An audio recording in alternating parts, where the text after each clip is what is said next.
بسم الله الرحمن الرحيم. تھوڑی سیدھے ہو جاؤ.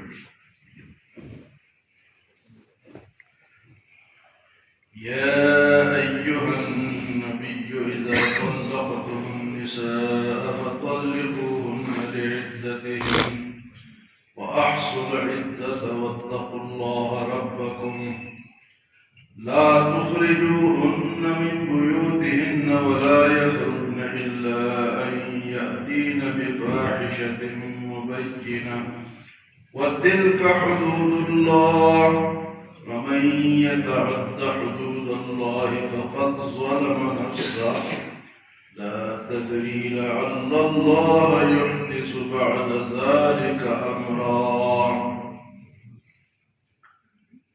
سورۃ الطلاق 28واں سپارہ. کل اس مسئلے پہ کچھ کافی باتیں ہوئی ہیں.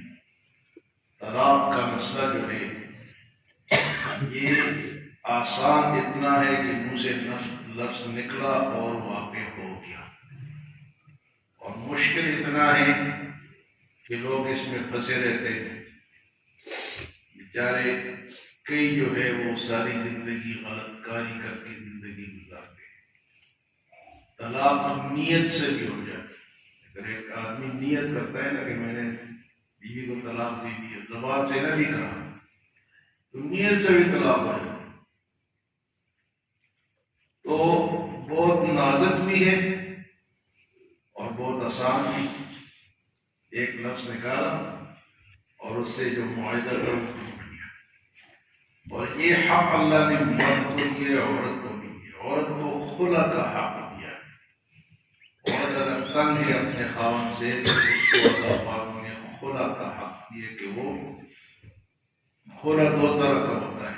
ایک تو یہ کہ عدالت میں جائے، قاضی فیصلہ کرے، اور ایک خلا یہ ہے کہ وہ خاوند کو کہے کہ میں اتنے پیسے دے دوں گی، مہر جو لیے وہ بھی واپس کر دوں گی، بس مجھے چھوڑ. اس طرح اگر ان کا معاملہ ہو جاتا ہے تو یہ خلا ہے. اور ایک عدالتی خلا ہے جو آج کل ہو رہا ہے، وہ بالکل ناجائز ہے. جو آج کل عدالتوں میں ہو رہا ہے وہ ناجائز اس لیے ہے کہ خلا کا مطلب ہے کہ خاوند کو بلایا جائے گا، اس سے پوچھا جائے گا کہ بھئی یہ جو تمہاری بیوی ہے کیوں خلا لے رہے، وجہ کیا ہے؟ تم مارتے ہو، تم خرچہ نہیں دیتے ہو، تشدد کرتے ہو، کیا وجہ ہے؟ وجہ جج اس پہ جرا کرے گا. جرا کے بعد اگر جج سمجھتا ہے کہ واقعی خاتون ٹھیک ہے تو وہ خلا دے دے گا. یہ خلا جائز ہے. اور اگر وہ لڑکی جاتی ہے عدالت میں اور اس خاوند کو پتہ ہی نہیں ہے اور جج 3 مہینے کے بعد کہتا ہے کہ تو آزاد ہے، تو جج کی بیوی ہے یہ تو اس خاوند کی بیوی ہے جس کو تم نے بلایا ہی. جج کو اگر پاور ملی ہے، اس کے پاس اختیارات ہے، بعض دفعہ خاوند نہیں بھی آتے نا، خلا ہو کے ہو جاتا ہی نہیں، تاریخوں پہ جاتے ہی نہیں، تو اس کو پکڑ کے لاؤ، اس کو بائی فورس لاؤ اور اس پہ جرا کرو. یہ جو آج کل خلا ہو رہا ہے یہ اور ڈگری لے کے آگے دوسرا نکاح کرتی ہے، یہ سراسر بدکاری. اس کا آگے نکاح نہیں ہو تو پہلے خاوند سے اس کی جان ہی نہیں چھوٹی.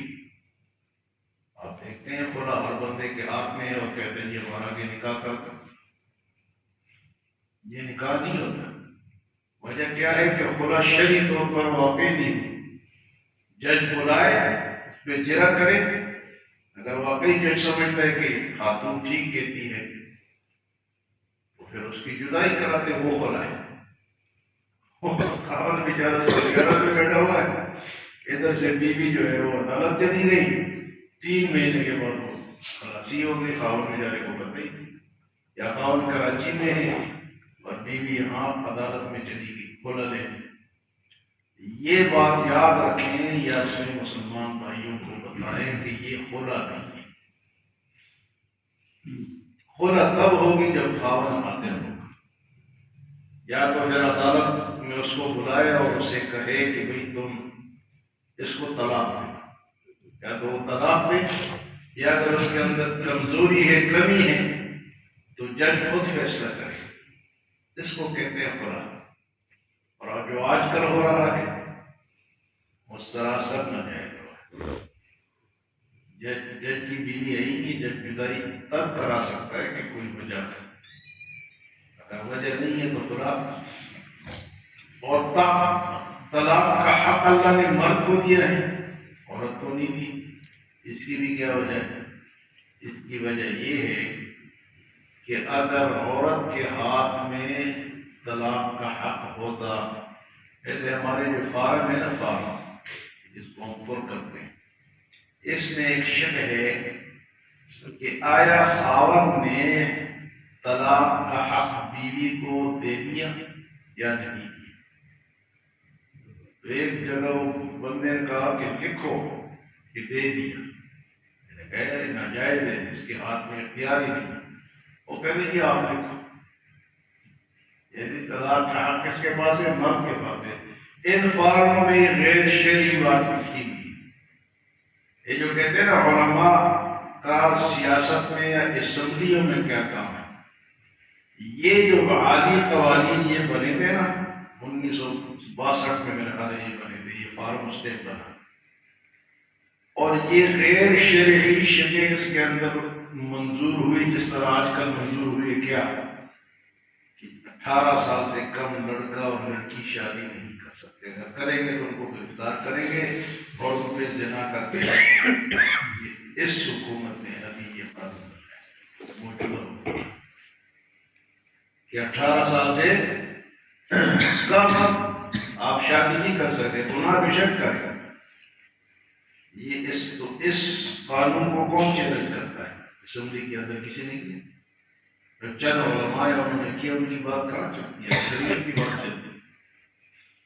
تو آئینی قوانین جب بنے 1960 یا 62 میں، تو علماء نے احتجاج کیا سڑکوں پہ، اور بڑے علماء گرفتار ہوئے کہ بھئی یہ قانون شریعت کے خلاف ہے، یہ نہ بنا۔ ایوب خان کے دور میں بنا، حتیٰ کہ یہاں مولانا غلام اللہ خان صاحب جو راجہ بازار کے تھے، کیونکہ وہ مرکز ہوتا تھا احتجاج کا، تو ان کو پنڈی بدر کیا گیا تھا، 2 سال وہ اٹک میں رہے اس وجہ سے۔ تو علماء نے احتجاج تو کیا، لیکن مسئلہ تو انہوں نے کہا تب حل ہوگا جب ہم اندر جا کے اس کو روکیں گے، قانون کو اندر جا کے روکیں گے۔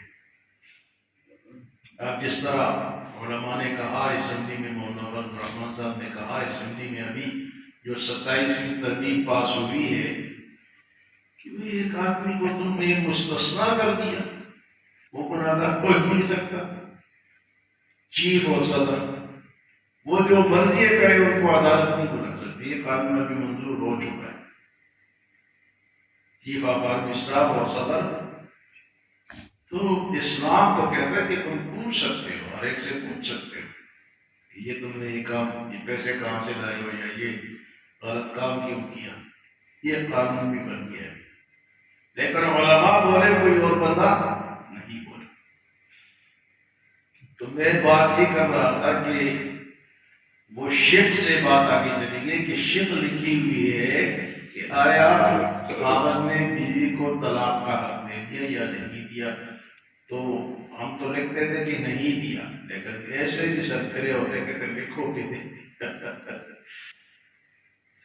تو ایک اور لطیفے کی بات یہ ہے کہ اگر طلاق کا حق عورت کے ہاتھ میں ہوتا تو سارے مرد جو ہے تک فارغ ہو چکے ہوتے، سب کی بیویاں طلاق دے کے چلی گئی، کیونکہ اس کی عقل اتنی نہیں ہے نا۔ مرد کی عقل مضبوط ہے، عورت کی عقل کمزور ہے۔ اگر ان کے ہاتھ میں یہ اختیار ہوتا، ہم سارے اسی طرح ہوتے ہیں، آج ہم بھی اسی طرح بیٹھے ہوتے۔ تو بہرحال طلاق کا حق جو ہے وہ اللہ نے مرد کو دیا ہے، اور طریقہ بھی اللہ نے بار بار بتا دیا۔ پورا سورۃ بقرہ میں تفسیر ہے، سورۃ النساء میں تفسیر ہے، یہ پورے سورت کا نام سورۃ طلاق ہے، لیکن اس کو سمجھے کو سمجھتا کوئی نہیں۔ جب طلاق دے دیتے ہیں کہ کہتے ہیں مولوی صاحب ایک چھوٹا سا مسئلہ پوچھنا ہے، اور وہ بھی کہاں پر راستے میں گزرتے چھوٹا سا مسئلہ پوچھنا ہے۔ وہ چھوٹا سا مسئلہ کیا ہے؟ جو میں نے تو 3 طلاقیں دی، یہ چھوٹا سا مسئلہ ہے، تو نے تو تباہی کیا۔ تو اس طرح لوگ آتے نہیں، تو مسئلہ اس کو سیکھنا چاہیے۔ طلاق کے جو مسائل ہیں ان کو سیکھنا چاہیے۔ سنت طلاق، میں نے کل بھی آپ کو بتایا، ایک طریقہ یہ ہے کہ ایک طلاق دے دی جائے اور پھر 3 مہینے انتظار کرے، ایک کے بعد 3 مہینے کے بعد ان کا نکاح ختم ہو جائے گا، دونوں آزاد ہیں، جدن مرضی ہو وہ نکاح کرنا دوبارہ، اور اگر دوبارہ یہ دونوں کرنا چاہتے ہیں تو تب بھی کر سکتے ہیں۔ ایک طلاق میں یہ فائدہ ہے، اگر 2 دے دیے تو 2 میں پھر رجوع نہیں، اس میں دوبارہ نکاح دونوں کو کرنا پڑے گا، اور ایک میں 3 مہینے کے بعد نکاح ہے، اور 3 میں سب کچھ ختم ہے، 3 میں سب کچھ ہے۔ تو یہ طریقہ اسلام نے، شریعت نے بتایا۔ لوگ غلط طلاق دیتے ہیں، پھر کہتے ہیں کہ ادھر جاتے ہیں، بس فتویٰ دیتے ہیں، ادھر جاتے ہیں، ہاتھ میں پکڑا ہوتا ہے، اور اس طرح معاملہ بنتا نہیں ہے۔ تو یہاں اللہ پاک نے طلاق کا مسئلہ اس طرح بیان فرمایا کہ اگر تم طلاق دے دو، یا ایھا النبی، اے میرے نبی، اذا طلقتم النساء، نبی سے مراد آپ کی امت، اے میری نبی کی امت، اذا طلقتم النساء، جب تم عورتوں کو طلاق دے دو، فطلقوہن لعدتہن، تو طلاق دو عدت کے اندر۔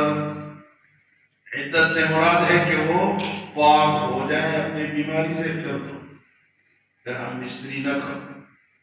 عدتہن واحصوا العدہ، اور اس مدت کو گنو بھی، شمار بھی کرو، تاکہ خاتون پہ ظلم نہ ہو۔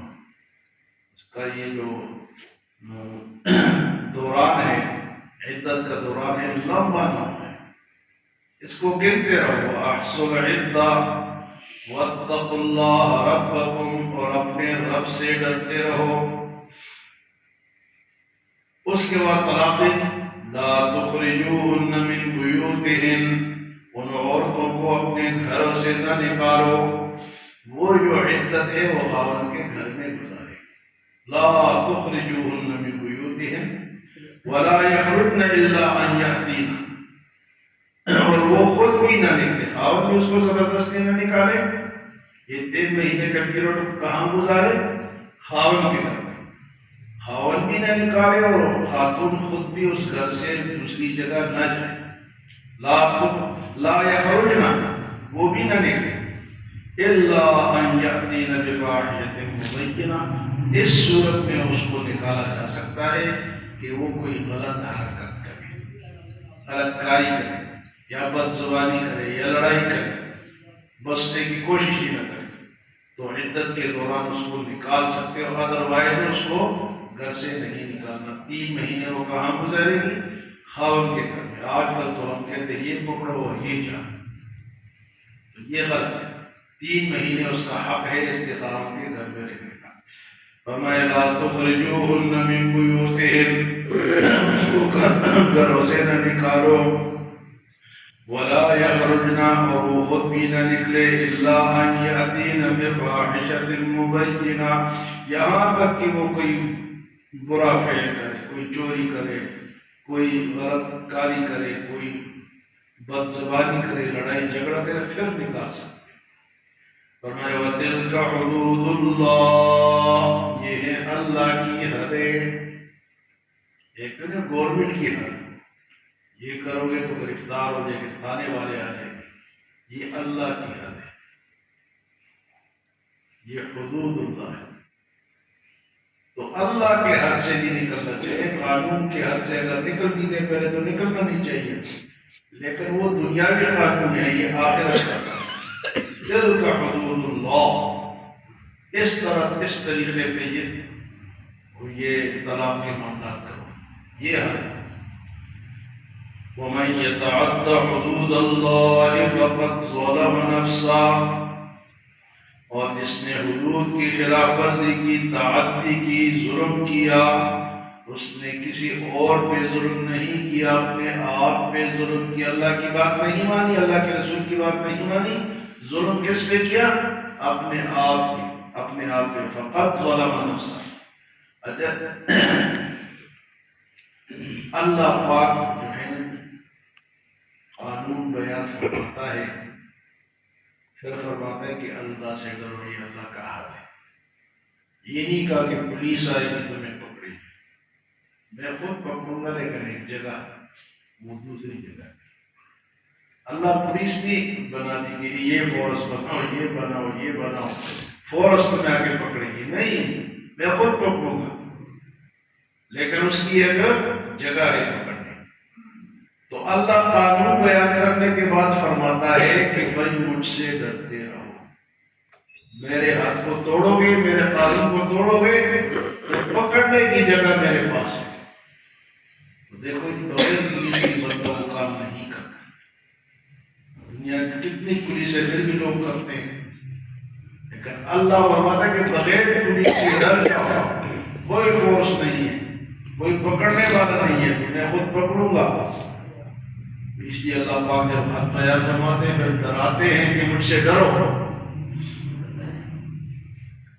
وَمَن يَتَعَدَّ حُدُودَ اللَّهِ، جس نے حدوں کو کراس کیا، فَقَدْ ظَلَمَ نَفْسَهُ، اس نے اپنے اوپر ظلم کیا۔ لا تدری، اور یہ طلاق دینے والا نہیں جانتا، لعل اللہ یحدث بعد ذلک امرا، کہ اللہ اس کے لیے کوئی اور راستہ نکال دے، یعنی شرعی طلاق دے کے اس کے لیے راستہ کیسے نکلے گا؟ جب اس نے شرعی طلاق دی ہوگی تو 3 مہینے کے اندر پھر اللہ اس کے لیے راستہ نکال سکتا ہے، دوبارہ ملاپ ہو سکتا ہے، دوبارہ رجوع ہو سکتا ہے، دوبارہ نکاح ہو سکتا ہے، لیکن کب؟ جب اس نے اللہ کے حدود کے اندر یہ طلاق دی۔ تو اللہ فرماتا ہے کہ میں تمہارے لیے ہو سکتا ہے تمہاری محبت دوبارہ جاگ جائے، بچوں کی وجہ سے یا کسی اور کی وجہ سے، تو راستہ نکل آئے گا۔ لا تدری، تم نہیں جانتے، لعل اللہ یحدث بعد ذلک امرا، کہ اللہ اس کے بعد کوئی تمہارے لیے راستہ نکال دے۔ کیسی پیارا قانون ہے اللہ کا، لیکن اس کو سمجھنا پڑتا ہے، اس کو سیکھنا پڑتا ہے۔ اللہ ہمیں عمل اور سمجھنے کو بھی عطا فرمائے۔ اللہم آمین۔ الحمدللہ۔